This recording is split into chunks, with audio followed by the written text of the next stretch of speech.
Hello guys, good morning, welcome back to my channel. আশা করি তোমরা সকালে ভালো আছো আর আমি অনেকটাই ভালো আছি। তো আজকে সকাল সকাল উঠে গেছি, একটু তাড়াতাড়ি উঠেছি কারণ আজকে বৌদিকে সাথ দিবে তার জন্য। তো ভাবলাম ভিডিওটা ঘর থেকে শুরু করি। তো অনেক দিন ধরে কিন্তু আমি নিজের ঘর থেকে কিন্তু ভিডিও আপলোড করছি না। তো আজকে ভাবলাম যে আমার ঘর থেকে ভিডিওটা আপলোড করব। এদিকে কিন্তু দিদিও এসেছে, দিদিও বৌদিকে খাওয়াবে তার জন্য। আর এদিকে আমাদের মামামও ঘুমিয়েছে। এদিকে দেখো মাম্মাম ঘুমিয়েছে, মাম্মামকে আমি ঘুম পাড়িয়েছি। এখন চা খাবো, চা খেয়ে তারপরে কিন্তু স্নান টান করে বৌদিদের বাড়িতে যাব। তো ভিডিওটা কন্টিনিউ দেখতে থাকো, অনেকটাই ভালো হবে ভিডিওটা আশা করি। আর এদিকে আমার চাও বসিয়ে দিয়েছি। তো চা সবার থেকে প্রিয় হলো আমার চা, চা হলে আর কিচ্ছু লাগে না।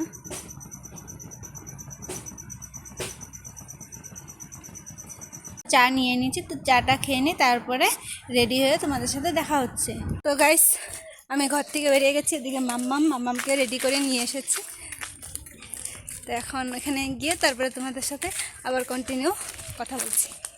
আর এদিকে গঙ্গা এসেছে, গঙ্গা মুখটা ফুলিয়ে রেখেছে। তারপর এসে দেখি দিদি আর মামি মিলে রান্না শুরু করে দিয়েছে, প্রায় হয়েও যাচ্ছিল রান্না। এদিকে মামি হলো শাক বসাচ্ছে, এদিকে মাংসটা রেখে দিয়েছে মেখে, আর এদিকে দিদি হলো বাটিতে করে আলাদা করে রাখছে। তারপরে আমরাও এদিকে কিন্তু বেলুনগুলো ফুলানো শুরু করে দিয়েছি। এখন যাই হোক না কেন সব কিছুতে কিন্তু বেলুন ফুলানো আর বেলুন দিয়ে ডেকোরেশন, তো এটাই হলো চলছে। এখন আর বেলুন দিয়ে ডেকোরেশন কিন্তু সত্যি আর ভালো লাগে না, কিন্তু বেলুন দিয়ে ডেকোরেশন না করলেও হয় না। তো এটা দিয়ে কিন্তু ভালো সুন্দর দেখা যায়, তার জন্য কিন্তু করি। কিন্তু পায়েসটায় খাওয়ায়, তার জন্য পায়েসের জন্য নিয়ম করছিল, সিঁদুর লাগাচ্ছিল, তেল লাগাচ্ছিল, এগুলো নিয়ম করে তারপরে কিন্তু পায়েসটা খাওয়াবে মামি। তো এই রান্নাটা এইটা মামি খাওয়াবে, তার জন্য মামিরই সব কিছু করার নিয়মটা। তো এদিকে কিন্তু পায়েসটাও ঢেকে রেখে দিয়েছি। তো এটা কিন্তু ঢেকে রাখতে হয় কলা পাতার আগ দিয়ে। তো জানি না, এইসব নিয়ম দেখেই তোমাদেরকে বলছি, কিন্তু আগের থেকে এগুলো আমার জানা নেই। তারপর কিন্তু সবাই মামি বৌদিকে আশীর্বাদ করবে, আশীর্বাদ করার পর কিন্তু বৌদি পায়েসটা খেতে পারবে। এদিকে বৌদি সুন্দর করে রেডি হয়েছে, তারপরে মামি এদিকে কি করেছে, মাথার মধ্যে কতগুলো তেল দিয়ে দিয়েছে। বৌদির কিন্তু এদিকে রাগ উঠে গেছিলো, মাথার থেকে তেলগুলো না কপালে এসে যাচ্ছিল। তো তার জন্য বৌদি বলছে, আমি এত সুন্দর করে রেডি হয়েছি, তুমি এটা কি করলে? তবে মামি বলছে, না এটা তো নিয়ম, এটা তো দিতেই হয়। তো এটা হলো কপালে যদি আসে তাহলে বলে ভালো, তার জন্যই কিন্তু এভাবে দিতে হয়। তো দেওয়ার পর আর কি করবে, এখন নিয়ম, যদি নিয়মটা তো মেনে চলতে হবে, তাই না?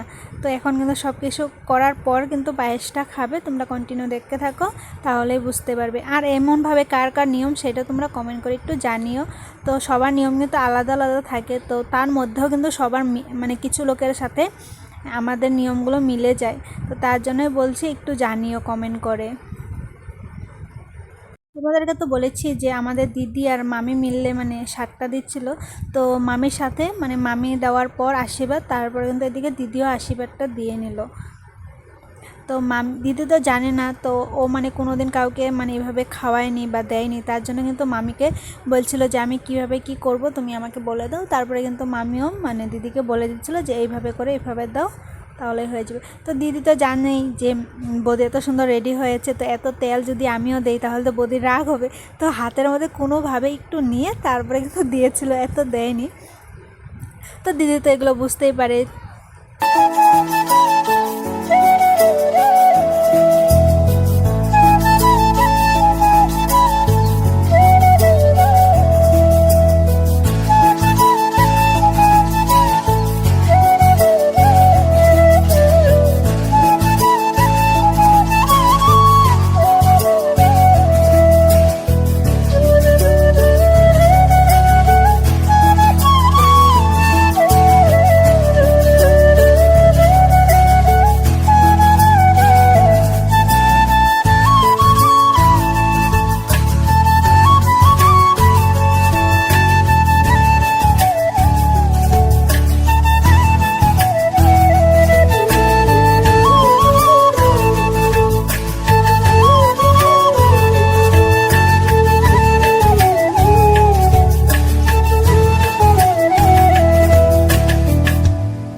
বৌদির মানে ভাত খেতে বসে গেছে, তো বৌদিকে মানে খেতে দেওয়া হয়ে গেছে।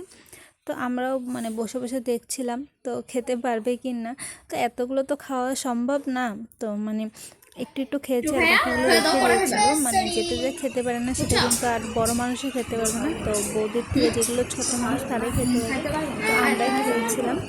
আর এদিকে কিন্তু দাদা আর বৌদি ফটোশ্যুট করছিল একটু, তারপরে কিন্তু আমরাও খেতে বসে যাবো, ভীষণই খিদা পাচ্ছিলো। এদিকে তো আমরা কিন্তু খেতে বসেও গেছি, তো অনেকটাই খিদা পেয়ে গেছিলো। তো ভিডিওটা এখানে শেষ করি, তোমাদের ভালো লাগে বলে অবশ্যই like comment share and subscribe করে দিও, পাশে থাকা বেল আইকনটি ক্লিক করে দিও, আর পাশে থেকেও একটু হেল্প করো, কারণ আমার অনেকটাই স্বপ্ন আছে এটা নিয়ে, তো দেখি কোন দিন সাকসেস হতে পারে। তো তোমাদের ভালোবাসা পেলে অবশ্যই সাকসেস হতে পারবো।